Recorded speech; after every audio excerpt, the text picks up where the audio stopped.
वाचा का संदूक क्यों बनाया गया और उसे कैसे इस्तेमाल किया जाता था?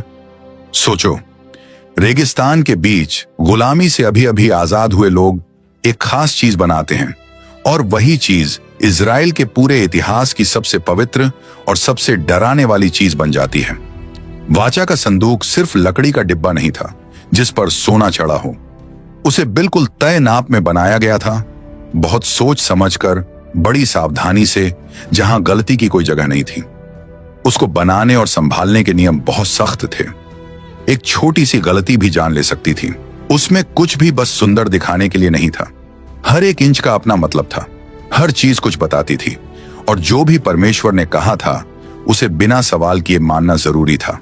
और सबसे हैरान करने वाली बात यह थी, जिस संदूक को छूते ही इंसान मर सकता था उसे उठाते थे आम लोग अपने हाथों से, लेकिन सिर्फ तब जब उनका दिल और उनकी जिंदगी पूरी तरह साफ होती थी। आज तुम देखोगे कि रेगिस्तान के बीच एक नामुमकिन सा काम कदम कदम कैसे पूरा हुआ, बिना औजारों के, बिना किसी वर्कशॉप के और बिना गलती की कोई भी जगह छोड़े बिना। तुम जानोगे उन खास सामानों के बारे में जो इसमें लगाए गए थे और वो तरीका जिसने नरम सोने को एक मजबूत ढांचा बना दिया जो छूने पर जान ले सकता था। तुम देखोगे कि वाचा का संदूक सफर में कैसे साथ ले जाया जाता था, धार्मिक कामों में कैसे इस्तेमाल होता था और युद्ध में भी कैसे आगे रखा जाता था, जहां उसने ऊंची दीवारें गिरा दी और बड़ी बड़ी सेनाओं को बेबस कर दिया। और जब हम आखिर में पहुंचेंगे तो एक सबसे बड़ा सवाल उठेगा, आज वाचा का संदूक कहां है? और अगर कोई इंसान 2600 साल बाद उसे कहीं छुपा हुआ पाले तो क्या होगा? वाचा का संदूक बनाने का हुक्म तब मिला जब इजराइल के लोग अभी ये समझ ही रहे थे कि उस परमेश्वर के साथ चलना कितनी बड़ी जिम्मेदारी है जिसने उन्हें मिस्र से बाहर निकाला था।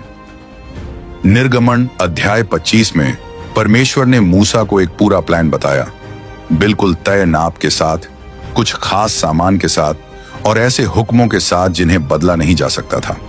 वाचा का संदूक परमेश्वर और उसके लोगों के बीच मिलने की जगह बनने वाला था, इसलिए इसमें कुछ भी अपने मन से करने की छूट नहीं थी। प्रभु की पवित्रता चाहती थी कि सब कुछ बिल्कुल ठीक ठीक बने, लेकिन इजराइल के लोगों को ऐसा काम करना आता ही नहीं था। उनकी पूरी जिंदगी गुलामी में बीती थी, फिरौन के लिए ईंटें बनाते हुए। उनके हाथ मिट्टी के आदी थे, सोने के नहीं।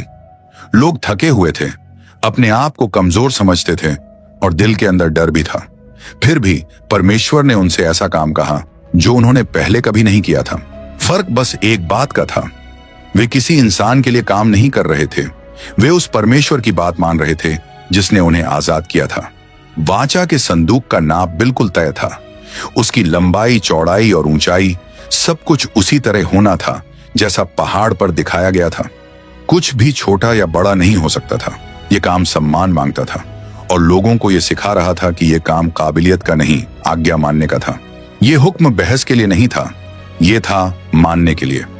मूसा जब वापस छावनी में आए तो सिर्फ हुक्म लेकर नहीं आए, उनके दिल में यह भी था कि यह काम इजराइल के विश्वास को हमेशा के लिए बदल देने वाला है। वाचा का संदूक बनेगा भजन प्रार्थना का बीच वाला स्थान, वो निशानी जो परमेश्वर और लोगों के बीच के वादे को दिखाए, और वो जगह जहां परमेश्वर लोगों से बात करेगा, जैसा लिखा है निर्गमन अध्याय 25 वचन 22 में। यह जानकर पूरा काम और भी मुश्किल हो गया, क्योंकि परमेश्वर की हाजिरी उस चीज पर ठहरने वाली थी जो इंसानों के हाथों से बनेगी, और यही वजह थी कि जिम्मेदारी बहुत बड़ी बन गई। रेगिस्तान में कोई सहूलियत नहीं थी, न ठीक औजार थे, न नापने की मेज थी, न सोना ढालने की कोई सही जगह थी। लकड़ी काटनी थी सूखी ऊबड़ खाबड़ जमीन पर। हर कदम पर बहुत ज्यादा ध्यान देना पड़ता था, जरा सी भी गलती सब कुछ बिगाड़ देती। फिर भी परमेश्वर ने यह काम अपने उन्हीं लोगों को दिया जो अभी अभी आजाद हुए थे, ताकि वो दिखा सके कि यह काम उनकी ताकत से नहीं बल्कि परमेश्वर की राह दिखाने से पूरा होगा। जब मूसा लोगों को बताते थे कि कुछ भी बदला नहीं जा सकता, तो इजराइल के लोगों के दिल में डर भी बढ़ता और मान भी बढ़ता। अगर परमेश्वर ने कहा है बबूल की लकड़ी, तो वही लगानी है बबूल की ही लकड़ी। अगर कहा है शुद्ध सोना, तो वही होना है शुद्ध सोना। अपनी तरफ से कुछ बदलने की जगह नहीं, कुछ जोड़ने की इजाजत नहीं, सब कुछ वैसा ही होना था जैसा परमेश्वर ने कहा, ताकि उसकी पवित्रता दिखाई दे। ये बात धीरे धीरे लोगों को बदलने लगी। उन्हें समझ आने लगा कि उन्हें साधारण कामों के लिए नहीं, बल्कि कुछ बहुत बड़ा करने के लिए बुलाया गया है। वाचा का संदूक इस बात की निशानी था कि परमेश्वर हर कदम पर उनके साथ चलता रहेगा। वाचा का संदूक बनाना सिर्फ हाथों की ताकत से होने वाला काम नहीं था। इसके लिए दिल में इज्जत और डर दोनों चाहिए थे। लोगों ने सीनै पहाड़ पर परमेश्वर की आवाज सुनी थी। उन्होंने देखा था कि पहाड़ कांप रहा था, आग जल रही थी, घना बादल छाया था और ऐसी आवाज गूंजी थी जिसे सुनकर सब लोग पीछे हट गए थे, जैसा निर्गमन अध्याय 20 में लिखा है। अब उन्हें उसी परमेश्वर की हाजिरी रखने वाली एक चीज बनानी थी। ये बात सोचकर दिल अपने आप गंभीर हो जाता था। साफ था कि इजराइल के लोग अपने दम पर इतना सही और सटीक काम कर नहीं सकते थे, और यही इस बुलावे की असल बात थी। परमेश्वर उन्हें सिखा रहे थे कि जिस काम के लिए वह बुलाते हैं, उस काम को पूरा करने का रास्ता भी वही बनाते हैं। ये काम इंसानों की काबिलियत से नहीं, बल्कि उस ताकत से होगा जो प्रभु सही समय पर देंगे। हर एक इजरायली ये समझने लगा था कि वाचा का संदूक सिर्फ एक पवित्र चीज नहीं था, वो उनके विश्वास की पूरा केंद्र बनने वाला था। उसके बिना कोई साफ जगह नहीं होती जहां परमेश्वर की महिमा दिखे। वाचा का संदूक हमेशा रहने वाली निशानी बनने वाला था, परमेश्वर की मौजूदगी की और उसकी राह दिखाने की। ये बात जब सबके दिल में बैठ गई तो पूरे डेरे में एक गंभीर माहौल बन गया। हर कोई जानता था कि इस काम को हल्के में नहीं लिया जा सकता। जैसे ही सब हुक्म बताए गए, मूसा समझ गए कि परमेश्वर ने पहले से ही किसी एक इंसान को इस बड़ी जिम्मेदारी के लिए तैयार कर रखा है। वो किसी की सिर्फ काबिलियत से नहीं, बल्कि परमेश्वर की दी हुई ताकत से चुना जाने वाला था। इजराइल को यह समझना था कि वाचा का संदूक बनाना लकड़ी या सोने से शुरू नहीं होता। यह शुरू होता है एक ऐसे दिल से जो परमेश्वर की बात मानने को तैयार हो और अपने आप को उसके इस्तेमाल के लिए दे दे। पूरा डेरा ध्यान लगाए बैठा था कि अब इस काम की जिम्मेदारी किसे मिलने वाली है। ऐसा इंसान चाहिए था जिसका दिल परमेश्वर को समझ सके, जिसके हाथ सही काम करना जानते हों और जिसके अंदर इतनी हिम्मत हो कि इतनी पवित्र चीज को संभाल सके। सब जानते थे कि जिसे चुना जाएगा उसके ऊपर परमेश्वर के सामने बहुत बड़ी जिम्मेदारी होगी। इस इंसान का चुना जाना यह दिखाने वाला था कि परमेश्वर सिर्फ हुक्म नहीं देता, वो हर काम के लिए खास इंसान को खड़ा भी करता है ताकि हर एक छोटी सी बात तक पूरी हो सके। ये बातें पूरा माहौल कुछ बहुत बड़ा होने के लिए तैयार कर रही थीं। ऐसा कुछ जो इस लोगों के इतिहास में गहरी छाप छोड़ने वाला था और ये दिखाने वाला था कि प्रभु की आत्मा सिर्फ योद्धाओं या नबियों में ही नहीं, बल्कि उन हाथों में भी चलती है जो चीजें बनाते हैं। जब इजराइल के लोग इस बुलावे को समझ रहे थे तो उनके दिल में कुछ नया जगने लगा। उन्हें समझ आया कि वाचा का संदूक बनाना सिर्फ एक आदेश नहीं था, ये एक बुलावा था, एक मौका कि वो देखें परमेश्वर उनके बीच कैसे काम करता है, उस काबिलियत के जरिए जो वह खुद एक चुने हुए इंसान पर डालने वाला था। माहौल तैयार था, बुलावा पहुंच चुका था और फिर परमेश्वर ने उस इंसान का नाम बताया जिसे ताकत मिलने वाली थी ताकि वो परमेश्वर की बातों को हाथों से बनने वाली सच्चाई बना सके। एक ऐसा इंसान जिसे लोग उसके नाम या ओहदे से नहीं, बल्कि उस काम से याद रखेंगे जो परमेश्वर उसके जरिए करेगा। ऐसा इंसान जिसका बुलावा इस पूरी कहानी का अगला कदम बनने वाला था, बसलेल और उसकी नामुमकिन सी लगने वाली मिशन। बसलेल की कहानी तभी शुरू होती है जब परमेश्वर खुद बताते हैं कि इस काम के लिए एक इंसान पहले से चुन लिया गया है। निर्गमन अध्याय 31 में प्रभु मूसा से कहते हैं कि उन्होंने बसलेल को उसके नाम से बुलाया है और उसे अपने आत्मा से भर दिया है। उसे दी गई है अक्ल, समझ, जानकारी और हर तरह की काबिलियत ताकि वो सोना, चांदी, कांसा, लकड़ी और पत्थरों पर काम कर सके। ये बात सुनते ही सब कुछ बदल जाता है। अब वाचा का संदूक किसी इंसान की अपनी काबिलियत पर नहीं, बल्कि परमेश्वर की दी हुई ताकत पर बनने वाला था। इजराइल ने इससे पहले ऐसा कभी नहीं देखा था। उससे पहले लोग बस ऐसे नेताओं को जानते थे जिन्हें परमेश्वर ने चुना था, जैसे मूसा और हारून। लेकिन अब प्रभु ये दिखा रहे थे कि उनकी आत्मा सिर्फ अगुओं को ही नहीं, बल्कि उन हाथों को भी ताकत देती है जो चीजें बनाते हैं। बसलेल का चुना जाना यह दिखाता था कि कोई भी काम अंदाजे से नहीं होगा। परमेश्वर उस पर ऐसी काबिलियत रख रहे थे जो कोई इंसान रेगिस्तान में अपने आप कभी नहीं सीख सकता। बसलेल कोई योद्धा नहीं था, ना ही किसी कबीले का नेता। वो बस लोगों में से एक आम आदमी था, हजारों में एक साधारण इंसान। लेकिन उसी पर ऐसी जिम्मेदारी आई जिसे इजराइल पीढ़ियों तक याद रखने वाला था। फर्क सिर्फ इस बात में था कि परमेश्वर ने उसके दिल के अंदर क्या किया था। उसकी अक्ल किताबों से नहीं आई, उसका हुनर किसी गुरु से नहीं आया, उसकी सटीकता सालों की मेहनत से नहीं आई। सब कुछ सीधे प्रभु की आत्मा से आया। बाइबल बताती है कि बसलेल को 4 बड़ी काबिलियत मिली। अक्ल, ताकि हर कदम सही समझ सके, समझ, ताकि छोटे छोटे कामों में भी गलती ना हो, जानकारी, ताकि पूरा काम ठीक से संभाल सके, और हुनर, ताकि हर चीज सुंदर और सही तरीके से बना सके। इन सब बातों ने दिखाया कि वाचा का संदूक ठीक वैसा ही बनेगा जैसा परमेश्वर ने चाहा, ना कि जैसा इंसान सोचता। आत्मा का यह काम यह भी दिखा रहा था कि यह सिर्फ हाथों का काम नहीं था, बल्कि लोगों की आज्ञा मानने की एक जिंदा निशानी था। बसलेल के साथ परमेश्वर ने ओलियाब और कुछ और हुनरमंद लोगों को भी खड़ा किया, लेकिन उन सब में सबसे बड़ी जिम्मेदारी बसलेल को मिली। वही सबसे पहले उस लकड़ी को छुएगा जिससे वाचा का संदूक बनेगा। वही सबसे पहले उस सोने को आकार देगा जो उस पर चढ़ेगा, और वही सबसे पहले परमेश्वर के दिए हुक्मों को हाथों से बनने वाली सच्चाई में बदलेगा। यह कोई छोटी इज्जत नहीं थी, यह एक बहुत बड़ा आत्मिक बोझ था जिसे सिर्फ परमेश्वर की आत्मा की दी हुई ताकत उठा सकती थी। बसलेल के ऊपर आत्मा की मौजूदगी ये तय करती थी कि कुछ भी जल्दबाजी में नहीं होगा। हर कट, हर नाप, हर मोड़, हर छोटी बड़ी बात, सब कुछ परमेश्वर की राह दिखाने से होगा।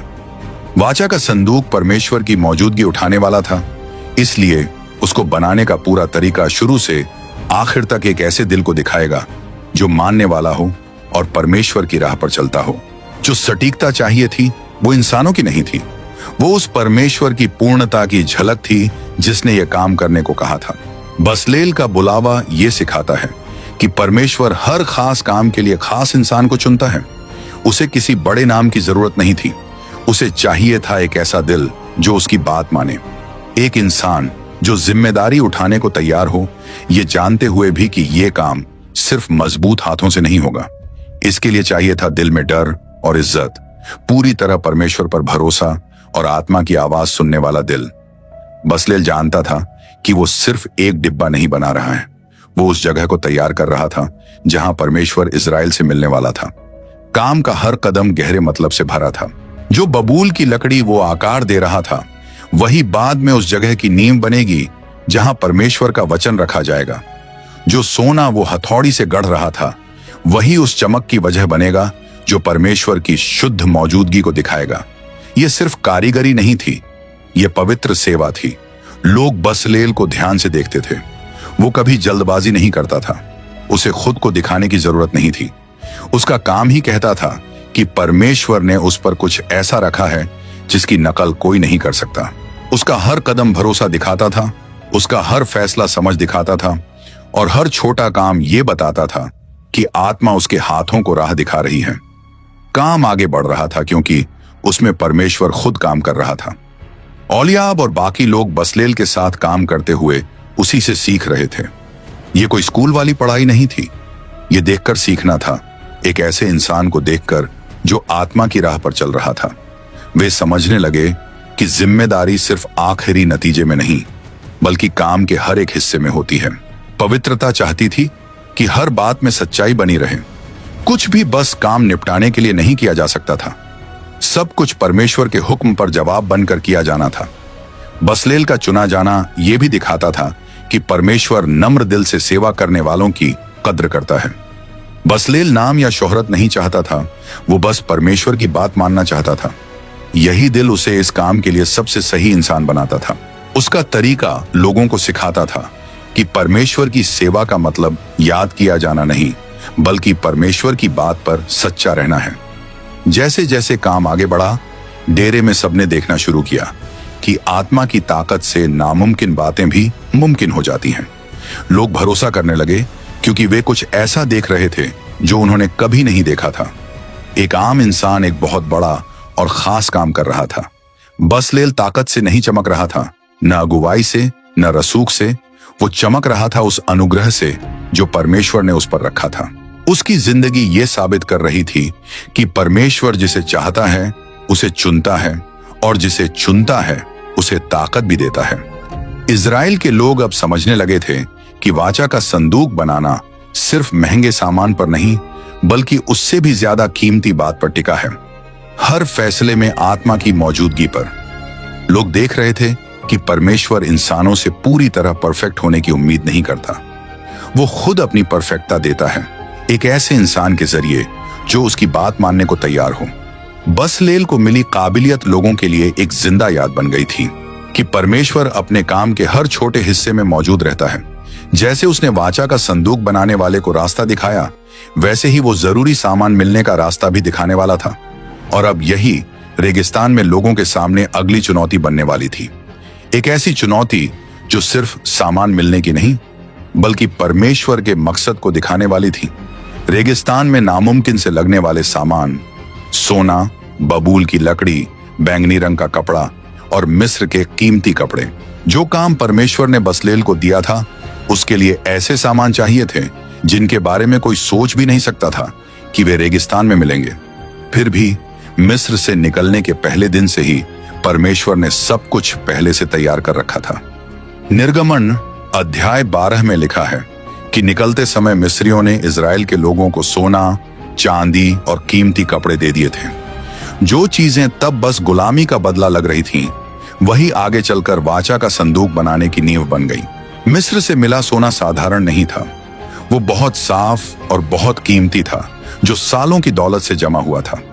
अब वही सोना उन लोगों के हाथ में था जिनके पास कभी अपनी कोई चीज नहीं थी। इजराइल रेगिस्तान में चल रहा था, अपने साथ ऐसा खजाना लिए हुए जिससे इतिहास की सबसे पवित्र चीज बनने वाली थी। कुछ भी यूं ही नहीं हुआ। परमेश्वर ने हर एक बात मूसा को बताने से बहुत पहले ही सोच रखी थी। लकड़ी भी बहुत जरूरी थी। बबूल की लकड़ी चुनना सिर्फ काम के लिए नहीं था, बल्कि आत्मिक वजह से भी था। बबूल की लकड़ी बहुत मजबूत होती है, कठोर होती है और तेज गर्मी में भी जल्दी खराब नहीं होती। ये ऐसे सूखे इलाकों में उगती है जहां दूसरी लकड़ियां जिंदा नहीं रह पाती। जहां सब कुछ कमजोर लगता था, वहां यही लकड़ी सोने का भारी वजन और वाचा के संदूक की पवित्रता दोनों संभालने वाली बन गई। इजराइल को यह लकड़ी दूर ढूंढने नहीं जाना पड़ा, ये शुरू से ही उनके सामने थी। हुक्मों में जिन कपड़ों का जिक्र था, वो और भी हैरान करने वाले थे। परमेश्वर ने मांगे थे बहुत बारीक कपड़ा, नीला, बैंगनी और गहरा लाल रंग। ये सब इजराइल के लोगों के लिए आम चीजें नहीं थी। खास तौर पर बैंगनी रंग का कपड़ा, जो पुराने जमाने में दुनिया के सबसे महंगे कपड़ों में गिना जाता था। वो एक खास तरह के समुद्री कीड़ों से रंग किया जाता था, एक बहुत लंबी और महंगी प्रक्रिया से। कोई आम इंसान बैंगनी नहीं पहनता था। ये कपड़ा राजाओं, याजकों और बड़े लोगों के लिए था। और अब रेगिस्तान के बीच अपने तंबुओं में इजराइल के लोग इतने कीमती और दुर्लभ कपड़े अपने साथ लिए हुए थे। ये बात सबको साफ दिख रही थी। वाचा का संदूक बनना रेगिस्तान की हालत पर नहीं, परमेश्वर की दी हुई व्यवस्था पर टिका था। जो सामान चाहिए था, वो सब हुक्म आने से पहले ही इजराइल के हाथों में आ चुका था। रेगिस्तान परमेश्वर की योजना को रोक नहीं सकता था। हालात चाहे जैसे हों, कुछ भी काम पूरा होने से रोक नहीं सकता था। जो नामुमकिन लगता था, वो मुमकिन बन रहा था, क्योंकि प्रभु पहले ही रास्ता तैयार कर चुके थे। हुक्मों में खास खालें थीं, अच्छे धागे थे और कीमती पत्थर भी थे, जो पूरे डेरे में लगने वाले थे। पूरा डेरा इतने कीमती सामान से भरा हुआ था जिनकी कीमत किसी भी खजाने से ज्यादा थी। लेकिन यह दौलत दिखावे के लिए नहीं थी, ये परमेश्वर को दी जाने वाली दौलत थी। इन चीजों का फैसला लोगों ने नहीं किया, ये सब प्रभु के थे। जब लोग निर्गमन अध्याय 35 में बताई गई खुशी से देने वाली भेंटें लाने लगे, तो पूरे माहौल में श्रद्धा भर गई। कोई देने आता दिखाने के लिए नहीं था। लोग देते थे क्योंकि वे जानते थे कि जो वो दे रहे हैं, वो परमेश्वर के पवित्र काम में लगने वाला है। हर लाई हुई चीज खामोशी से एक बात कहती थी। विश्वास, सोना, कपड़े और लकड़ी मूसा और कारीगरों के सामने जमा होते जा रहे थे। सामान जरूरत से भी ज्यादा हो गया था। परमेश्वर ने सिर्फ काम करने को नहीं कहा था, उसने उस काम के लिए सब कुछ दिया भी था। बसलेल हर चीज को बहुत ध्यान से देखता था। लकड़ी नाप कर काटी जाती थी, सोने को आग में रखा जाता था, साफ किया जाता था, हथौड़ी से पीटा जाता था ताकि वो सही आकार ले सके। कुछ भी ऐसे ही इस्तेमाल नहीं होता था। परमेश्वर की आत्मा ने उसके हाथों को ऐसी समझ दी थी कि वो हर सामान में उसका सही काम देख पाता था। बसलेल जानता था कि सोना वाचा के संदूक पर अंदर से भी और बाहर से भी छड़ाना है, जैसा निर्गमन अध्याय 25 में बताया गया है। वो जानता था कि सोने की मोटाई हर जगह एक जैसी होनी चाहिए। उसे पता था कि हर एक इंच बहुत जरूरी है। यह काम बहुत नाजुक था। सोना बहुत नरम था और जरा सी चूक में बिगड़ सकता था। बबूल की लकड़ी भी ऐसे तैयार करनी थी कि कहीं भी दरार न पड़ी। हर चीज ध्यान से देखी जाती, परखी जाती और जरूरत पड़े तो ठीक की जाती। परमेश्वर की दी ताकत बसलेल को जल्दबाज नहीं बनाती थी, वो उसे बहुत सटीक बनाती थी। वाचा का संदूक परमेश्वर की मौजूदगी उठाने वाला था, इसलिए लकड़ी चुनने से लेकर हथौड़ी की आखिरी चोट तक हर कदम पर पूरा ध्यान जरूरी था। उसी समय लोग समझने लगे कि परमेश्वर मिस्र से लाई गई चीजों से कुछ बहुत बड़ा काम कर रहा है। वे वहां छोड़ आए थे जंजीरें, जबरन काम और बेइज्जती, और अब वे प्रभु को वही चीजें दे रहे थे जिन्हें उनके पुराने जालिम मालिक सबसे कीमती मानते थे। कितना गहरा फर्क था। जो चीजें पहले मिस्र के घमंड को मजबूत करती थीं, अब वही इजराइल की आराधना का सहारा बन रही थी। हर सामान कुछ न कुछ बता रहा था। सोना परमेश्वर की महिमा और साफ दिल को दिखाता था। बबूल की लकड़ी मजबूती और सच्चाई की निशानी थी। बैंगनी रंग राजसी पहचान और अधिकार दिखाता था। बारीक कपड़ा पवित्रता और अलग रखे जाने को बताता था। कुछ भी यूं ही नहीं था। परमेश्वर ने सिर्फ सबसे अच्छा मांगा ही नहीं, उसने तो काम बताने से पहले ही सबसे अच्छा लोगों के हाथ में रख दिया था। सामान को इकट्ठा करना भी इस काम का एक जरूरी हिस्सा था। सब कुछ ध्यान से इकट्ठा किया गया। हर चीज ठीक जगह रखी गई। सब कुछ सही तरीके से चल रहा था। यह बस ऐसे ही चीजें जमा करना नहीं था, यह था परमेश्वर को वही देना जो उसने खुद लोगों को दिया था। और जब लोग देखते थे कि सामान इकट्ठा हो रहा है, तो उन्हें समझ आता था कि वे कुछ ऐसा कर रहे हैं जो दुनिया के किसी और लोगों ने कभी नहीं किया। जिंदा परमेश्वर की हाजिरी के लिए एक जगह बनाना। अब काम सबसे नाजुक हिस्से में पहुंच चुका था। सामान भरपूर था, हाथों में आत्मा की ताकत थी और हिदायतें बहुत साफ थीं। अब वक्त आ गया था कि जो कुछ सामने रखा है उसे कुछ ऐसा बना दिया जाए जिसे लोग कभी न भूलें। रेगिस्तान अब सिर्फ मुश्किलों की जगह नहीं रहने वाला था। ये वो जगह बनने जा रहा था जहां परमेश्वर ने अपने लोगों को सब कुछ दिया ताकि वे इजराइल के इतिहास की सबसे पवित्र चीज बना सकें। सामान इकट्ठा हो चुका था। सब हुक्म बिल्कुल साफ थे। बसलेल जानता था कि अब अगला कदम पूरे काम का सबसे मुश्किल हिस्सा होगा, खुद वाचा का संदूक बनाना, जहां हर परत, हर छोटा सा हिस्सा और हर छुआ हुआ कोना बिल्कुल वैसा ही होना था जैसा परमेश्वर ने मूसा को दिखाया था। वाचा के संदूक की खासी बनावट, सब सामान तैयार होने के बाद अब शुरू हुआ बनाने का सबसे नाजुक वक्त। बसलेल जानता था कि संदूक का हर हिस्सा ठीक उसी नाप में होगा जो परमेश्वर ने निर्गमन अध्याय 25 में बताया था। बबूल की लकड़ी में कोई खराबी नहीं होनी चाहिए थी। उसकी सतह एकदम चिकनी, मजबूत और पूरी तरह सीधी होनी चाहिए थी। वाचा का संदूक परमेश्वर और इजराइल के बीच मिलने की जगह बनने वाला था, इसीलिए हर छोटा सा काम भी बहुत जरूरी था। सबसे पहले लकड़ी का ढांचा बनाया गया। बबूल की लकड़ी बहुत सही तरीके से काटी जाती थी। हर एक तख्ती लगाने से पहले बसलेल खुद उसे ध्यान से देखता था। अगर कहीं जरा सी भी खराबी दिखती तो वो तख्ती लगा ही नहीं जाती थी। काम हमेशा चुपचाप प्रार्थना से शुरू होता था, कोई दिखावे की रस्म नहीं, बस ये मानकर कि ये काम परमेश्वर की राह दिखाने से ही आगे बढ़ेगा। यहां जल्दबाजी की कोई जगह नहीं थी। ढांचा बन जाने के बाद अंदर से शुद्ध सोने की परत चढ़ाई जाती थी। ये काम बहुत हुनर मांगता था। सोने को पहले गर्म किया जाता, फिर फैलाया जाता, फिर आकार दिया जाता और बराबर मोटाई में अंदर चढ़ाया जाता। अंदर की सोने की परत दिखाई नहीं देती थी, फिर भी उसका बिल्कुल सही होना जरूरी था। परमेश्वर से जुड़ा कोई भी काम लापरवाही से नहीं किया जा सकता था। बसलेल हथौड़ी पूरे ध्यान से चलाता था, एक के बाद एक हल्की हल्की चोट लगाते हुए, और ऐसी सतह बनाता था जो परमेश्वर की पवित्र मौजूदगी को झलकाए। जब अंदर का काम पूरा हुआ तो बाहर सोना चढ़ाने का समय आया। अब काम और भारी महसूस होने लगा और जिम्मेदारी भी और बढ़ गई। नरम सोने को लकड़ी पर ऐसे छड़ाना था कि कहीं भी दरार न पड़ी और सब कुछ ठीक संतुलन में रहे। जरा सी भी गलती पूरे संदूक को खराब कर सकती थी। यह काम साफ दिखाता था कि परमेश्वर ने सिर्फ सबसे अच्छा मांगा ही नहीं, उसने बसलेल को हर एक इंच का काम ठीक से करने की ताकत भी दी थी। आत्मा से मिली यह काबिलियत उसके हर हाथ के हिलने में दिखाई देती थी। संदूक के ऊपर किनारे के लिए भी खास हुक्म थे। परमेश्वर ने कहा, चारों तरफ एक किनारा बनाना है जो ढांचे को मजबूत करेगा और ढक्कन बैठाने के लिए जगह तैयार करेगा। यह किनारा सिर्फ सजाने के लिए नहीं था, यह काम का जरूरी हिस्सा था जो मजबूती और सुरक्षा देता था। परमेश्वर की देखभाल छोटी छोटी बातों में दिखाई देती थी। कुछ भी बेकार नहीं था, हर चीज का एक मकसद था। संदूक के चारों कोनों में सोने के 4 छल्ले लगाए गए और उन्हें बिल्कुल सही सीध में रखना जरूरी था। इन्हीं छल्लों में डंडे डाले जाते थे ताकि संदूक को बिना छुए उठाया जा सके। छल्लों का सही बैठना रेगिस्तान के सफर में संदूक को मजबूती देता ताकि वो हिले नहीं। ये बहुत जरूरी था क्योंकि जरा सी भी गड़बड़ी खतरनाक बन सकती थी। बाइबल में गिनती अध्याय 4 बताया गया है कि संदूक को छूना मतलब सीधी मौत। इसलिए संदूक को सुरक्षित ढंग से ले जाना बसलेल के सही और सटीक काम से शुरू होता था। बबूल की लकड़ी के डंडे जिन पर सोना छड़ा था उन्हें भी बहुत ध्यान से बनाया गया।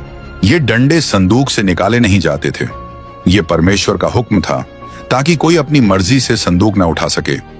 संदूक को सिर्फ वैसे ही ले जाया जाना था जैसा परमेश्वर ने कहा था। जो बातें छोटी लगती थीं, उनमें भी परमेश्वर के मकसद की छाप छुपी थी। ऊपर लगाने वाला ढक्कन, जिसे प्रायश्चित का स्थान कहा जाता था, उस पर और भी ज्यादा ध्यान देना पड़ता था। यह ढक्कन शुद्ध सोने के एक ही टुकड़े से बनना था, कोई जोड़ नहीं, कोई अलग हिस्सा नहीं। बसलेल को इस पूरे ढक्कन को एक ही बार में एक ही काम की तरह आकार देना था और उसी एक टुकड़े पर 2 करूब बनाने थे, एक दूसरे की ओर देखते हुए, अपने पंख फैलाए हुए, ढक्कन को ढकते हुए, जैसा निर्गमन अध्याय 25 वचन 20 में बताया गया है। ठोस सोने को मूर्ति की शक्ल देना आसान काम नहीं था। बसलेल बहुत सावधानी से हर कदम उठाता था, हौले हौले हथौड़ी चलाता, हर छोटी बात ठीक करता जाता। चेहरों का आकार, पंखों की बनावट, हर मोड़, सब कुछ आत्मा की राह दिखाने से बनता था। यह सिर्फ कला दिखाना नहीं था, यह आज्ञा मानना था। यह उस परमेश्वर के लिए सच्चाई दिखाना था जिसने हर छोटी बात खुद बताई थी। जब पूरा ढांचा बनकर तैयार हुआ तो उसकी बनावट में एक अजीब सी बात दिखी। अंदर बबूल की लकड़ी और उस पर अंदर से भी बाहर से भी शुद्ध सोने की परत और ऊपर एक ही टुकड़े का ढक्कन, सब मिलकर एक बहुत अनोखी रचना बना रहे थे। आज की समझ से देखें तो ये बनावट पुराने जमाने के कैपेसिटर जैसी लगती है जो बिजली की ताकत जमा कर सकता है। इससे आगे की कुछ घटनाएं समझ में आती हैं, जैसे उज्जा का हाल, जिसे संदूक छूते ही तुरंत मौत हो गई, जैसा लिखा है 2 शमूएल अध्याय 6 में। आत्मिक रूप से वो परमेश्वर की पवित्रता की वजह से था, लेकिन जिस्मानी तौर पर संदूक की खुद की बनावट भी इस बात में एक वजह बनती है। लेकिन बसलेल ये सब वैज्ञानिक सोच के साथ काम नहीं कर रहा था। वो तो बस परमेश्वर की आज्ञा मान रहा था और उसी आज्ञा में काम धीरे धीरे पूरा आकार ले रहा था और वजन पकड़ता जा रहा था। हर एक कदम पूरा होने पर पूरा डेरा चुपचाप और आदर के साथ देखता रहता था। सब जानते थे कि यह संदूक सिर्फ एक साधारण चीज नहीं है, यह प्रभु की व्यवस्था को रखने वाला था, परमेश्वर की हुकूमत की निशानी बनने वाला था। और जब यह पूरा बन जाएगा तो इसमें कुछ भी अपनी मर्जी से नहीं रखा जाएगा, बस वही रखा जाएगा जो परमेश्वर तय करे। वाचा का संदूक कोई आम डिब्बा नहीं था, वो पूरे तंबू का बीच वाला केंद्र था। बसलेल जब इसका काम पूरा कर रहा था तो उसके दिल में एक बात साफ थी कि इजराइल में कोई और चीज इतनी बड़ी जिम्मेदारी नहीं उठाएगी। बाहर से सोना चमक रहा था, लेकिन असली कीमत इस बात में थी कि यह पूरा काम बिल्कुल वैसा बना जैसा परमेश्वर ने खुद बताया था। यहां कोई जल्दबाजी नहीं थी, कोई अपनी सोच नहीं थी, बस एक ही बात थी, आत्मा की राह पर चलती आज्ञाकारिता। जब वाचा का संदूक पूरा बनकर तैयार हुआ तो लोगों को पता था कि अब अगला कदम और भी ज्यादा पवित्र होगा। इतनी सही बनी चीज खाली नहीं रह सकती थी, उसमें वही चीजें रखी जानी थीं जो परमेश्वर और इजराइल के बीच के वाचा को दिखाती थीं। ऐसी चीजें जिन्हें प्रभु ने खुद संभाल कर रखा था, जो उसकी व्यवस्था, उसकी हुकूमत और उसकी देखभाल दिखाती थीं। और ये चीजें वाचा के संदूक को लोगों के बीच परमेश्वर की मौजूदगी की सबसे बड़ी निशानी बनाने वाली थीं। पवित्र चीजें संदूक तैयार था, लेकिन उसमें अभी तक वो सब नहीं रखा गया था जो उसे इजराइल का आत्मिक केंद्र बनाने वाला था। अब जो अगला कदम था वही उसके पूरे मकसद को तय करने वाला था। प्रभु ने साफ साफ बताया था कि अंदर क्या क्या रखना है, और हर एक चीज उस वाचा की एक नई बात दिखाती थी जो परमेश्वर ने अपने लोगों से जोड़ा था। ये इंसानों की अपनी मर्जी से नहीं, ये सीधे परमेश्वर की बताई राह पर हो रहा था। जैसा इब्रानियों अध्याय 9 में लिखा है, याद दिलाने के लिए कि वाचा का संदूक सृष्टिकर्ता और इजराइल के बीच जिंदा रिश्ते की निशानी बनेगा। सबसे पहली चीज व्यवस्था की तख्तियां थीं। कोई साधारण लिखावट नहीं, ये वो शब्द थे जो खुद परमेश्वर ने लिखे थे, जैसा निर्गमन अध्याय 34 में बताया गया है। पहली तख्तियां मूसा ने तोड़ दी थीं जब उन्होंने लोगों को मूर्ति पूजते देखा। फिर प्रभु ने कहा, नई तख्तियां बनाओ, और उसने हर हुक्म दोबारा खुद लिख दिया। ये शब्द किसी कहानी से नहीं आए थे या किसी याद से नहीं, ये सीधे परमेश्वर की हुकूमत से आए थे। उन्हें संदूक के अंदर रखना ये दिखाता था कि इजराइल की जिंदगी परमेश्वर के वचन पर खड़ी होनी चाहिए। इन तख्तियों का वजन तो था, लेकिन उससे भी ज्यादा इनके साथ आत्मिक जिम्मेदारी थी। हर एक हुक्म परमेश्वर के दिल को दिखाता था। ये सिर्फ नियम नहीं थे, ये वो हदें थीं जो लोगों को उसी बर्बादी से बचाती थीं जो उन्होंने परमेश्वर से दूर जाकर खुद खड़ी की थी। संदूक व्यवस्था को ऐसे संभाल कर रखता था जैसे पूरी जाति के दिल को संभाल रहा हो। लोग भूल सकते थे, लेकिन संदूक याद रखेगा। वचन वहां सुरक्षित रहेगा, कभी न छुआ जाने वाला और कभी न बदलने वाला। दूसरी चीज थी हारून की लाठी। गिनती अध्याय 17 में बताया गया है, जब लोगों ने याजक की अगुवाई पर सवाल उठाए तो परमेश्वर ने उस बगावत का जवाब दिया। 12 लाठियां प्रभु के सामने रखी गईं। अगली सुबह सिर्फ एक लाठी में जिंदगी दिखी, हारून की लाठी। सिर्फ कली ही नहीं निकली, उसमें फूल आए और पके हुए बादाम भी लगे। ये निशानी सबको साफ बता रही थी कि याजकाई के लिए परमेश्वर ने किसे चुना है। उस लाठी को संदूक में रखना यह दिखाता था कि परमेश्वर अपनी हुकूमत यूं ही किसी को नहीं देता, वो पहले खुद साफ निशानी देता है। वो लाठी सिर्फ लीडर बनने की निशानी नहीं थी, वो ये भी दिखाती थी कि परमेश्वर उसे जिंदा कर देता है जो सबको सूखा और बेकार लगता है। सूखी लकड़ी फिर से हरी हो गई, रंग आ गया और उस पर फल आने लगे। इजराइल को यह बात हमेशा याद रखनी थी।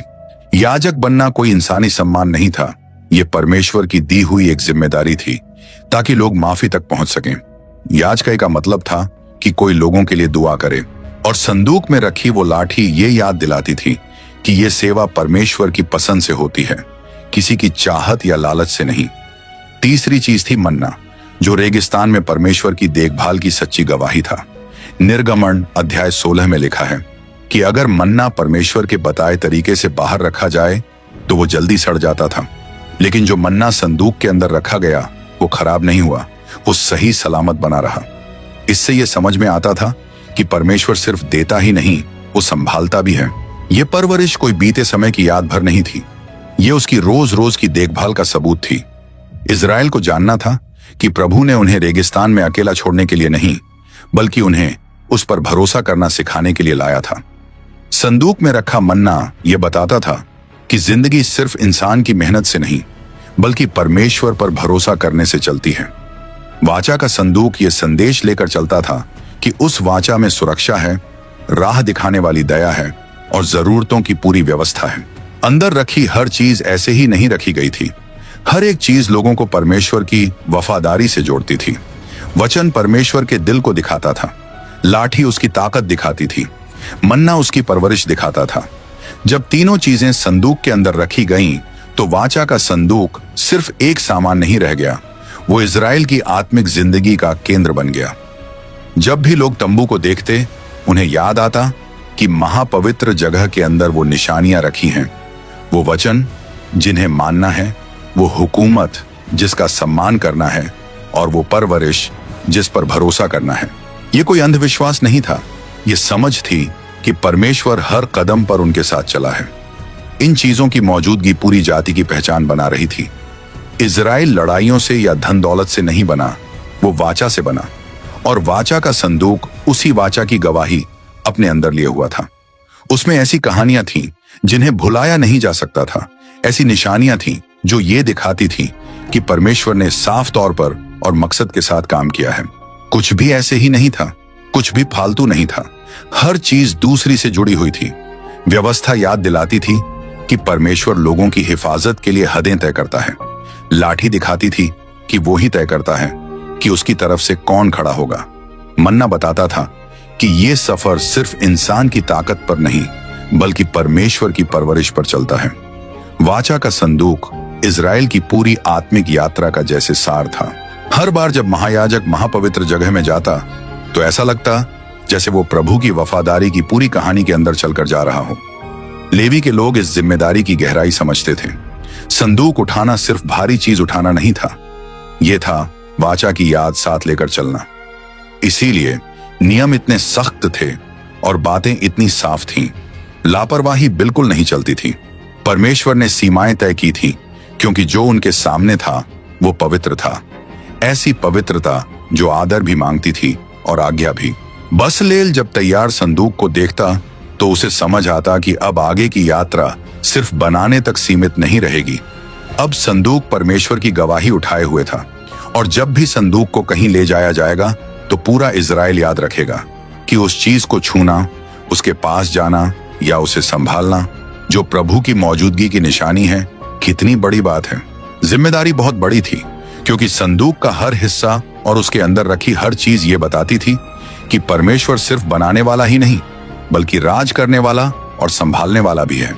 जब लोग इकट्ठा हुए और तैयार संदूक को देखा जिसके अंदर तीनों पवित्र चीजें रखी थीं, तब सबको समझ आ गया कि अब से हर कदम खास नियमों के साथ ही चलेगा। अब बात सिर्फ बनाने की नहीं थी, अब यह जानना जरूरी था कि उस चीज को कैसे संभालना है जिसे परमेश्वर पवित्र कहता है। और यही बदलाव आगे आने वाले पल की तैयारी था। वो दिन जब संदूक ने बात की। आगे बढ़ने से पहले अगर ये स्टोरी आपके दिल को छू रही है तो वीडियो को लाइक करें, कमेंट करें और शेयर करें। चैनल को सब्सक्राइब करें। वाचा का संदूक सिर्फ उठाकर ले जाई जाने वाली एक चीज नहीं था और न ही सिर्फ परमेश्वर की मौजूदगी की निशानी।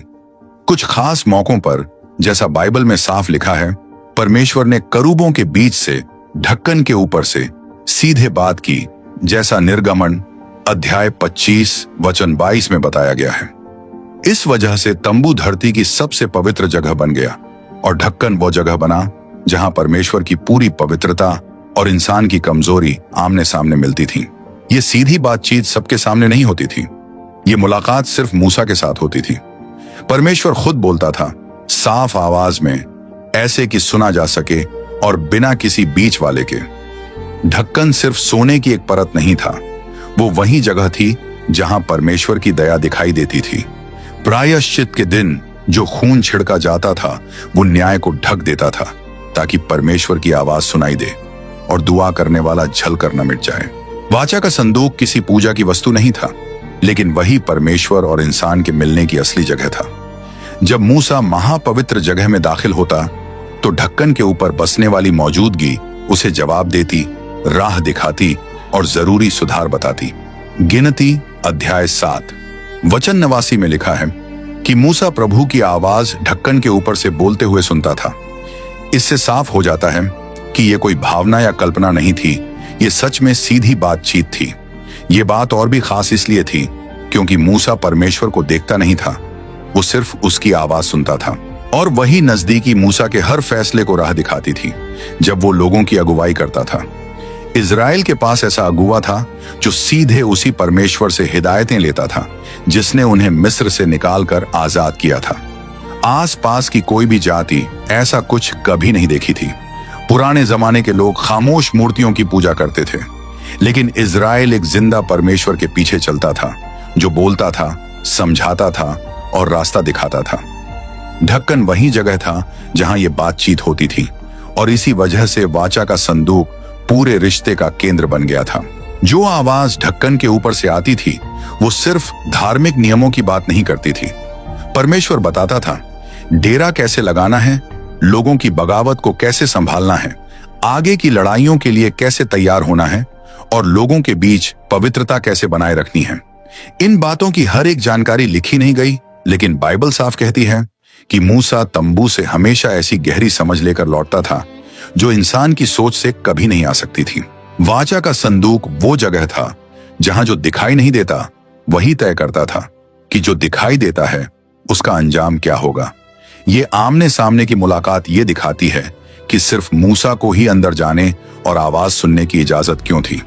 उसे उसकी ताकत या काबिलियत की वजह से नहीं चुना गया, बल्कि इसीलिए क्योंकि उसका दिल सीखने को तैयार था। निर्गमन अध्याय 33 में लिखा है कि मूसा ने परमेश्वर से कहा, मुझे तेरे रास्ते जानने हैं। ढक्कन के पास बातचीत होती थी क्योंकि वहां एक ऐसा दिल था जो आज्ञा मानने को तैयार था। ये हमें दिखाता है कि संदूक तभी खुलासे की जगह बनता था जब इंसान पूरी तरह परमेश्वर की मर्जी के आगे झुक जाता था। समर्पण के बिना मुलाकात नहीं, मुलाकात के बिना आवाज नहीं। जब परमेश्वर ढक्कन के पास से बोलता था तो वो सिर्फ जानकारी देने के लिए नहीं बोलता था, वो दिलों को बदलने के लिए बोलता था। इन बातों ने इजराइल को जल्दबाजी वाले गलत फैसलों से बार बार बचाया। जब भी लोग काबू खोने के कगार पर होते, मूसा महापवित्र जगह की ओर जाता ताकि परमेश्वर की मर्जी सुन सके। लोगों की शिकायतों की आवाज तंबू के अंदर कोई मायने नहीं रखती थी। वहां जो आवाज करूबों के बीच से आती थी वही तय करती थी कि इजराइल किस रास्ते पर चलेगा, चाहे बाहर हालात जैसे भी हों। इसी वजह से वाचा का संदूक पूरी कौम का आत्मिक दिल माना जाता था। यह भी समझ आता है कि तंबू को ठीक ठीक उसी तरह बनाना जरूरी था जैसा परमेश्वर ने पहाड़ पर दिखाया था। अगर कोई चीज अपनी जगह से हिल जाती तो उस जगह को नुकसान होता जहां परमेश्वर खुद प्रकट होना चाहता था। महापवित्र जगह न बहुत बड़ी थी न ज्यादा सजी हुई। सब कुछ सरल था, सीधा था और सारा ध्यान सिर्फ ढक्कन पर था। इजराइल बड़ी बड़ी इमारतों पर नहीं बल्कि उस मौजूदगी पर ध्यान देता था जो करूबों के बीच रहती थी। ये बात सिखाती है कि महिमा दिखावे से नहीं आती बल्कि आज्ञा मानने से आती है। कभी कभी ऐसा भी होता था कि परमेश्वर सिर्फ रास्ता बताने के लिए नहीं बोलता बल्कि लोगों के पाप सुधारने के लिए भी बोलता। जब लोगों ने सोने का बछड़ा बना लिया तब मूसा और परमेश्वर की जो बात हुई उसी ढक्कन पर उसने पूरी कौम की कहानी बदल दी। बाइबल में निर्गमन 32 में लिखा है कि मूसा ने लोगों के लिए गिड़गिड़ा कर दुआ की और परमेश्वर ने उसकी बात सुनी। इससे हमें समझ आता है कि संदूक से आने वाली आवाज सिर्फ हुक्म देने वाली आवाज नहीं थी, वह दया से भरी आवाज भी थी। संदूक न्याय की गवाही देता था, लेकिन उस दया की भी गवाही देता था जो परमेश्वर अपने लोगों पर दिखाता है। लेव्य व्यवस्था 16 में बताया गया है, प्रायश्चित के दिन ढक्कन पर खून छिड़का जाता था जो यह दिखाता था कि वह पाप जो इंसान को परमेश्वर से दूर कर देता है अब ढक दिया गया है। इससे रास्ता खुल जाता था कि इंसान की कमजोरी के बावजूद परमेश्वर अब भी बोल सके।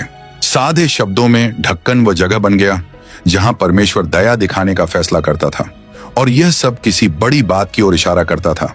एक ऐसी बात जिसे इजराइल उस समय पूरी तरह नहीं समझ पाया, लेकिन सदियों बाद वह बात सबके सामने साफ दिखाई देने वाली थी। करूबों के बीच से आने वाली वो आवाज असल में यीशु के आने की झलक थी। बाइबल बताती है वचन इंसान बन गया और हमारे बीच रहने लगा। पहले आवाज पवित्र जगह के अंदर से आती थी, अब वही आवाज यीशु की जिंदगी में दिखाई दी। यीशु बन गए परमेश्वर और इंसान के बीच मिलने की सही जगह। जो सोने का ढक्कन था वो बस तैयारी थी एक जिंदा ढक्कन के आने की। संदूक बताता था कि पवित्रता के लिए खून चाहिए। यीशु ने दिखाया कि वही पवित्रता अपने ही खून से रास्ता बना देती है। जब मंदिर टूटा और संदूक गायब हुआ तो आवाज खत्म नहीं हुई, वो बस नई जगह पर चली गई, यीशु में। इब्रानियों 9 कहता है कि यीशु स्वर्ग की पवित्र जगह में गए, किसी जानवर का खून लेकर नहीं बल्कि अपना ही खून लेकर। अब परमेश्वर और इंसान की बातें हमेशा के लिए यीशु के जरिए खुल चुकी हैं। संदूक की चुप्पी छोड़े जाने की निशानी नहीं थी, ये एक बदलाव था। जो परमेश्वर पहले करूबों के बीच से बोलते थे, अब वही परमेश्वर अपने आत्मा के जरिए उनके दिल में बोलने लगे जो उन्हें सच्चे मन से खोजते थे। और यही बात हमें आखिरी रहस्य तक ले जाती है। जो आवाज पीढ़ियों तक इस्राएल को संभालती रही, अब वही आवाज दुनिया को तैयार कर रही थी उस पल के लिए जब संदूक इतिहास से गायब हो जाएगा। लेकिन वो कोई खाली जगह छोड़कर नहीं जाएगा, बल्कि एक बुलावा दे जाएगा, एक ऐसे मकसद को समझने का जो अब सामने आने वाला था। अब कहानी जाती है संदूक के रोज के इस्तेमाल की तरफ और उनसे जुड़े खतरनाक नियमों की तरफ।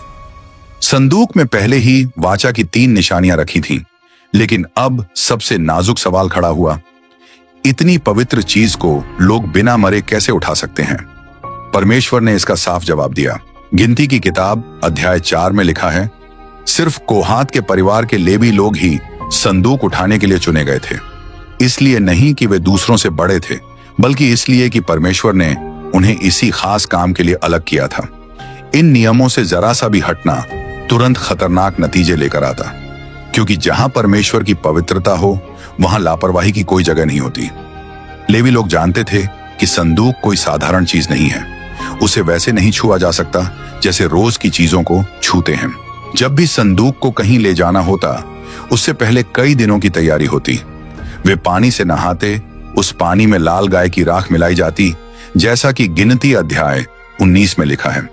यह सिर्फ रस्म नहीं थी, यह याद दिलाने का तरीका था कि परमेश्वर पवित्र है। वे उपवास रखते, प्रार्थना करते और अपने दिल को तैयार करते। हर एक कदम उन्हें यह समझाता था कि संदूक उठाना किसी एक इंसान का काम नहीं, पूरी जाति की जिम्मेदारी है।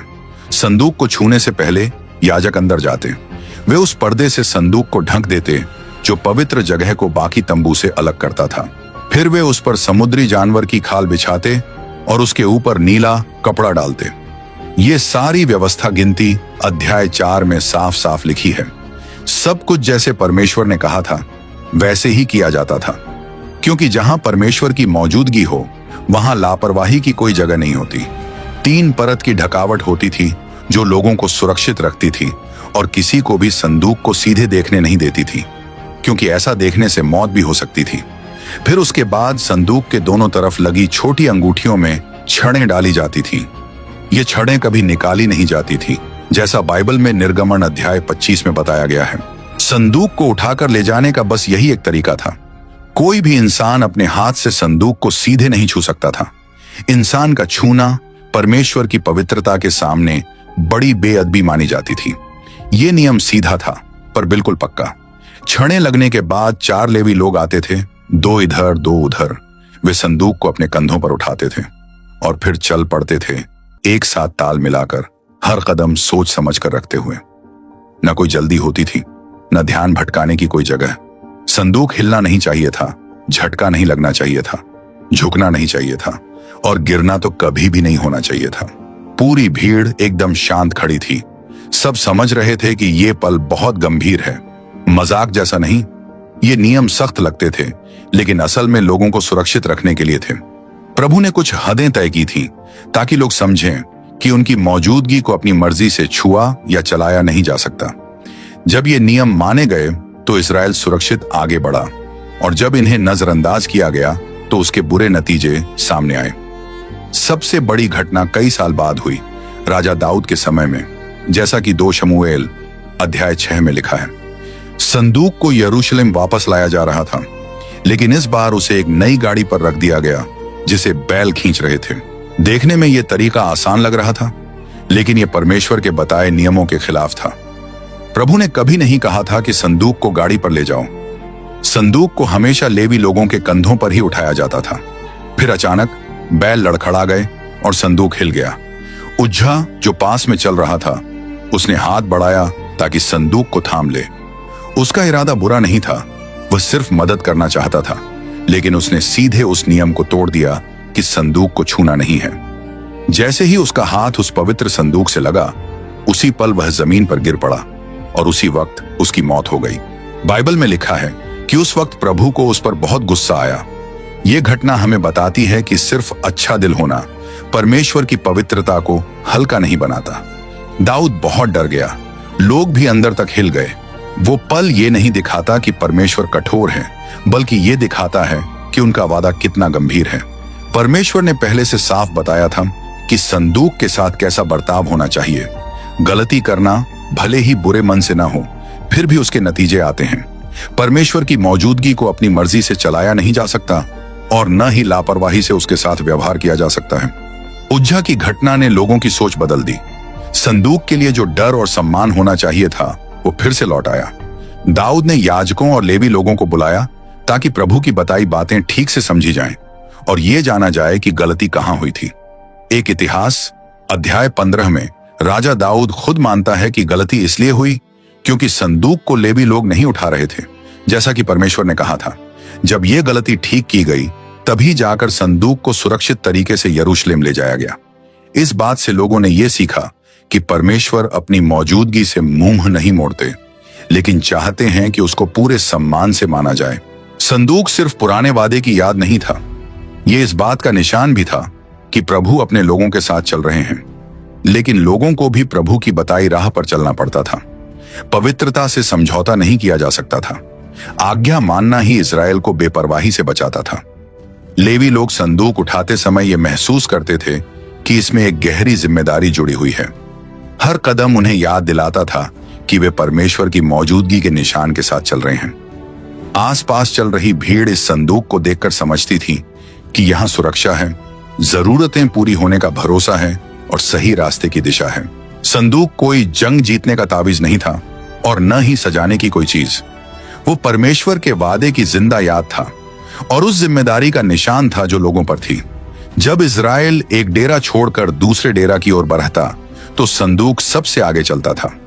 गिनती अध्याय 10 में लिखा है कि जब संदूक आगे बढ़ता तो मूसा कहा करता था कि प्रभु लोगों के लिए आगे रास्ता खोल रहे हैं।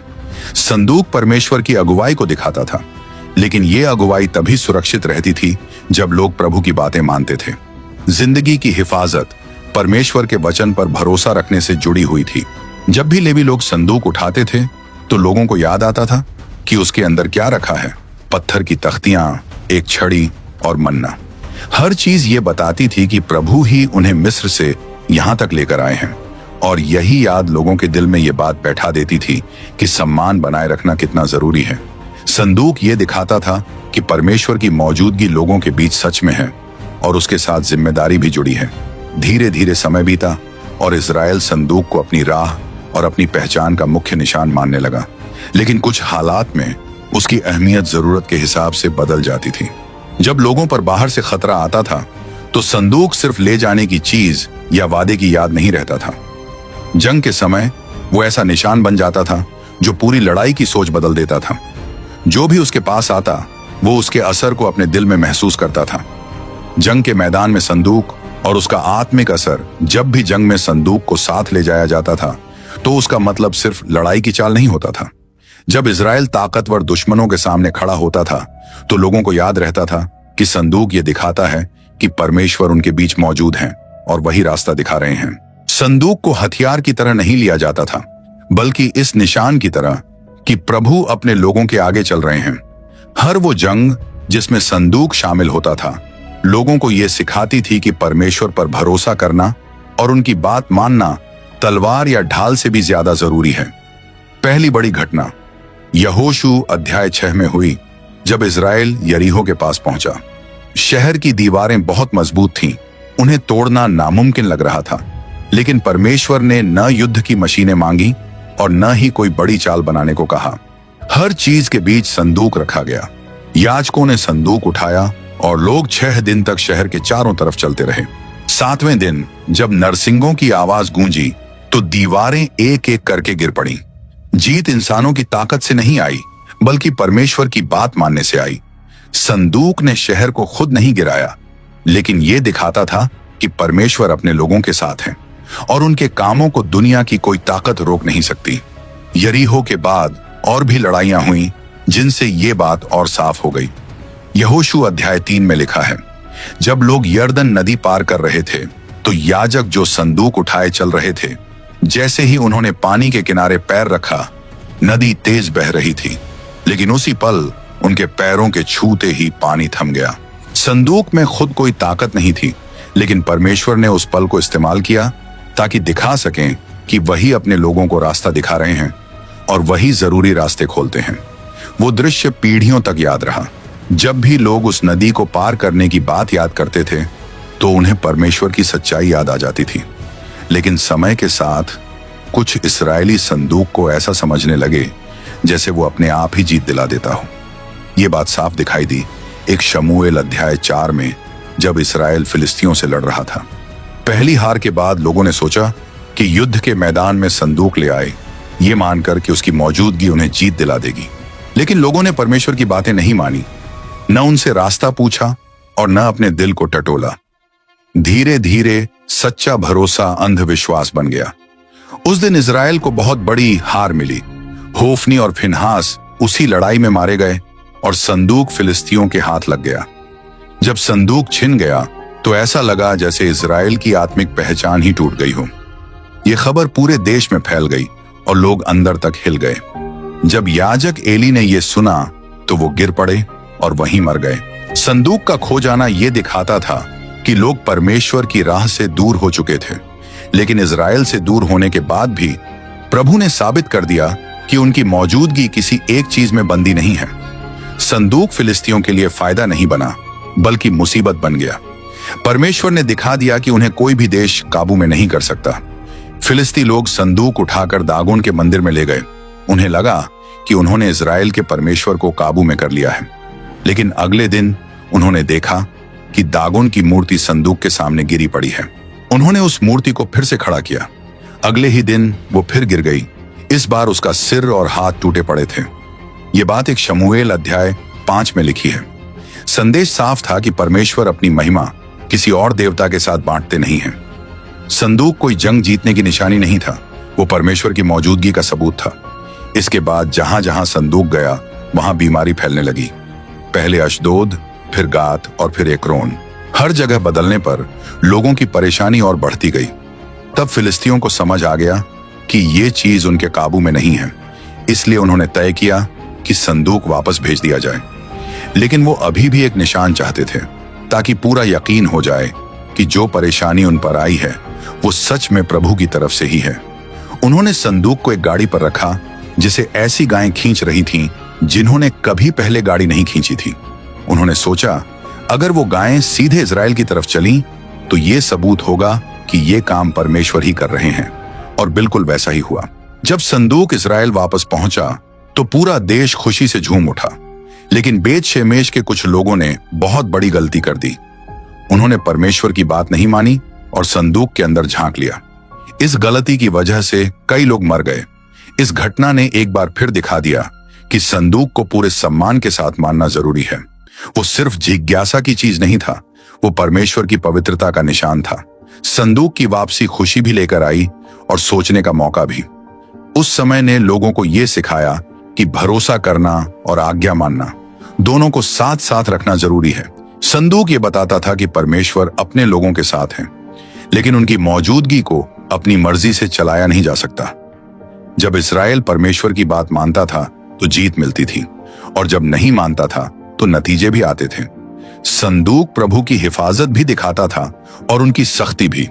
समय के साथ राजा दाऊद समझ गया कि भरोसा करना और आज्ञा मानना दोनों साथ चलने चाहिए। वह संदूक को यरूशलेम लाना चाहता था, लेकिन जानता था कि यह काम परमेश्वर की बताई बातों के अनुसार ही करना होगा। पहले जो गलती हुई थी उससे सीख लेकर दाऊद ने लेवी लोगों को बुलाया, परमेश्वर की बातें फिर से पढ़ी और पूरे काम को उसी तरह तैयार किया जैसा प्रभु ने कहा था। आखिरकार जब संदूक शहर में पहुंचा तो हर तरफ खुशी फैल गई। दाऊद प्रभु के सामने नाच उठा और लोग भी खुशी में उसके साथ शामिल हो गए।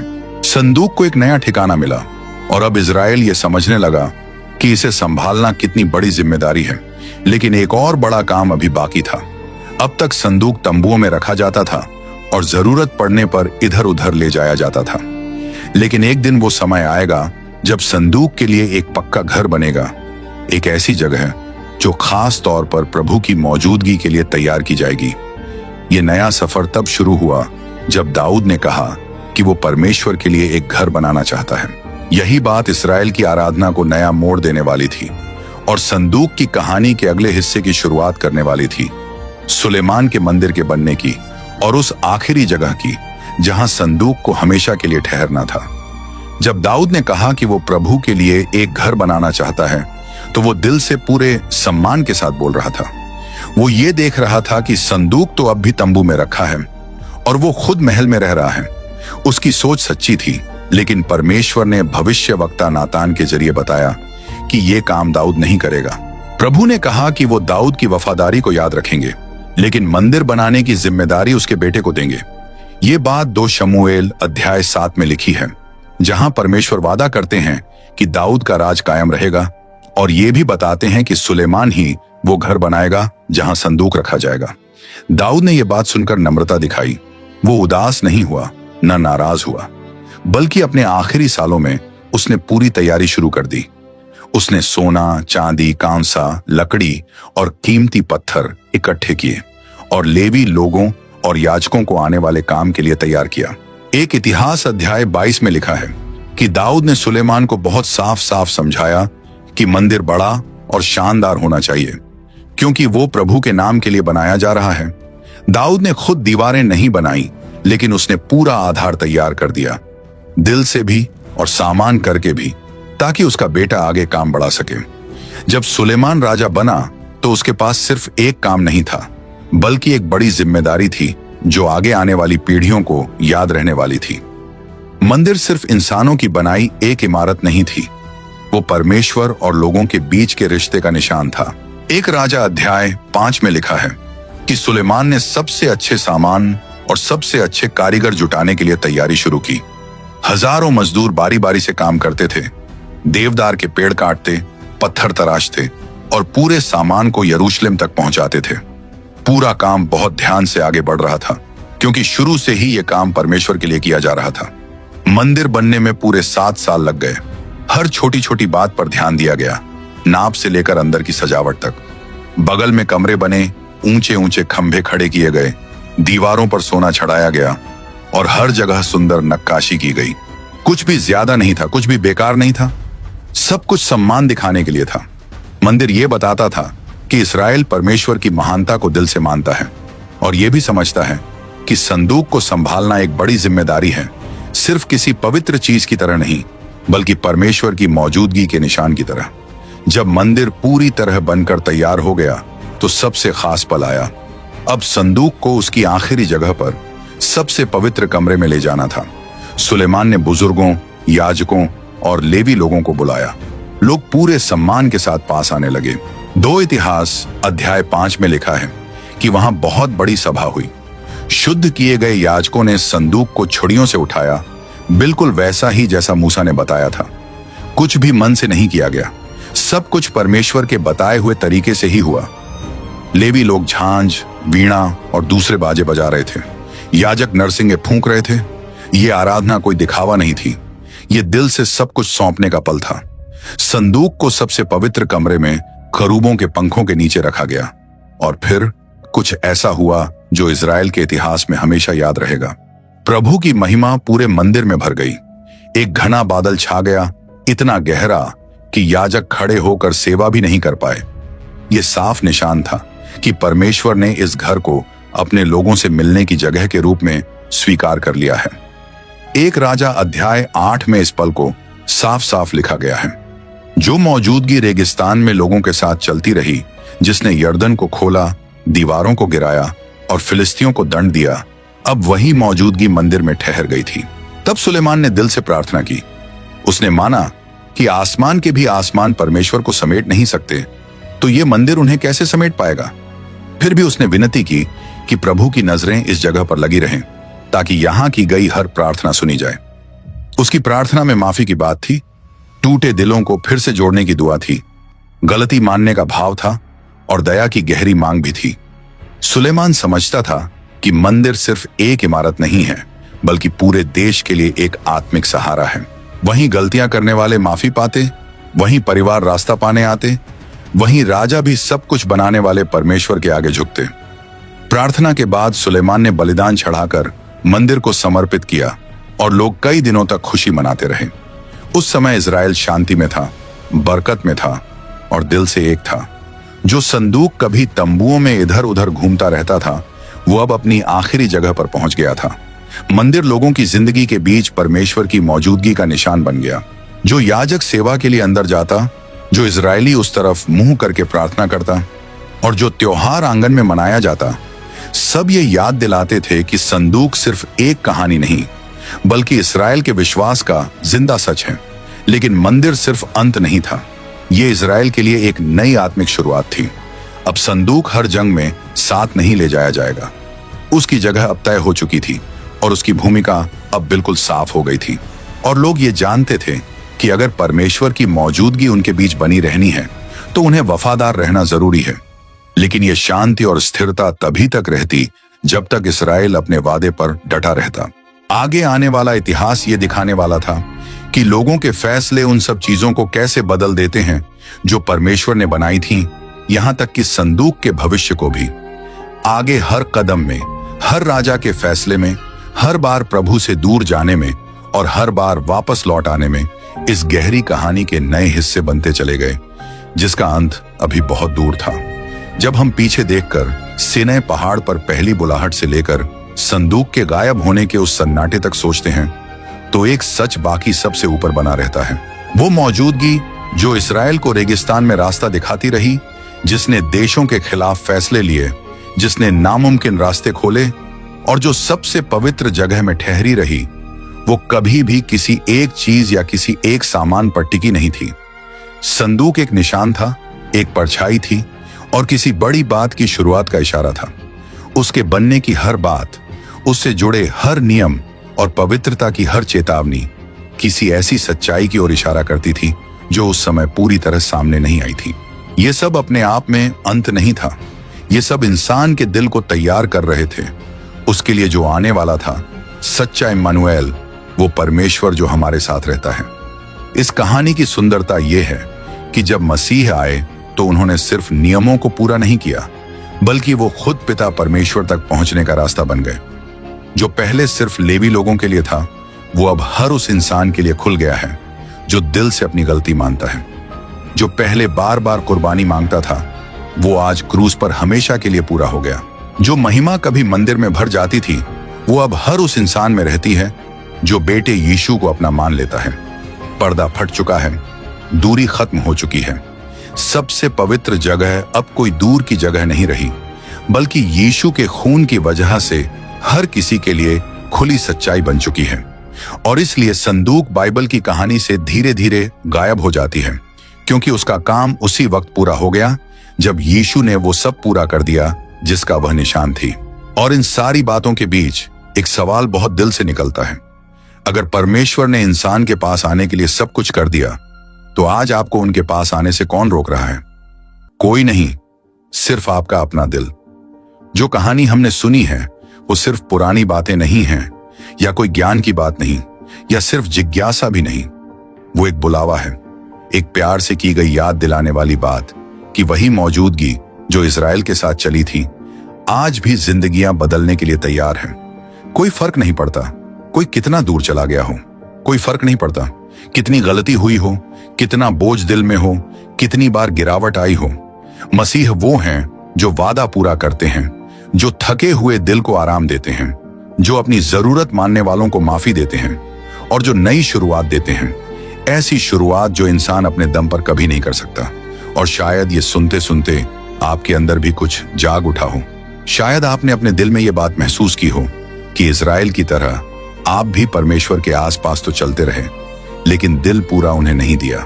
शायद आप रास्ता जानते थे, लेकिन दूसरी चीजों को उस जगह बैठने दिया जो सिर्फ प्रभु की है। या हो सकता है आज पहली बार सब कुछ साफ साफ समझ आ रहा हो। पहली बार आप महसूस कर रहे हो कि क्रूस सिर्फ कहानी नहीं, सिर्फ बात नहीं, बल्कि प्यार से खोल दिया गया एक खुला दरवाजा है। इसलिए दिल से, पूरे सम्मान के साथ ये एक सच्चा बुलावा है। क्या आप यीशु मसीह के पास फिर से लौटना चाहते हैं, कुछ समय दूर रहने के बाद? या क्या आज ही एक नई शुरुआत करना चाहते हैं, हमेशा की जिंदगी की राह पर चलने के लिए? दिल खोलिए और कमेंट में लिखिए, मुझे स्वीकार करें प्रभु यीशु, आप ही मेरे एकमात्र और पूरे प्रभु और उद्धारकर्ता हैं। और अगर आपने पहले ही अपनी जिंदगी मसीह को दे दी है तो कमेंट में आमीन लिखिए, ताकि ये बात और लोगों तक पहुंच सके। हर आमीन एक बीज जैसा होता है जो फैलता है और वहां उम्मीद ले जाता है जहां अक्सर बस खामोशी होती है। वही परमेश्वर जिसने इजराइल को रास्ता दिखाया, जिसने मूसा से बात की, जिसने बसालेल को चुना, जिसने दीवारें गिरा दी और जो तब भी वफादार रहा जब लोग चूकते रहे, वो आज आपके दिल को संभाले। मसीह आपकी जिंदा संदूक बने, आपकी हमेशा साथ रहने वाली मौजूदगी, आपका सुरक्षित सहारा। पवित्र आत्मा आप कदमों को रोशन करे और आपके फैसलों को मजबूत बनाए। और ये कहानी जो बहुत पुरानी है फिर भी आज बिल्कुल सच्ची लगती है, आपको ये याद दिलाती रहे कि सबसे बड़ा रहस्य ये नहीं है कि संदूक कहाँ है, बल्कि ये है कि अब परमेश्वर की सच्ची रहने की जगह आपका दिल है। वो आपको आपके नाम से बुलाते हैं। वो आज भी जिंदगी बदलते हैं। वो आज भी खोई चीज को फिर से जोड़ देते हैं।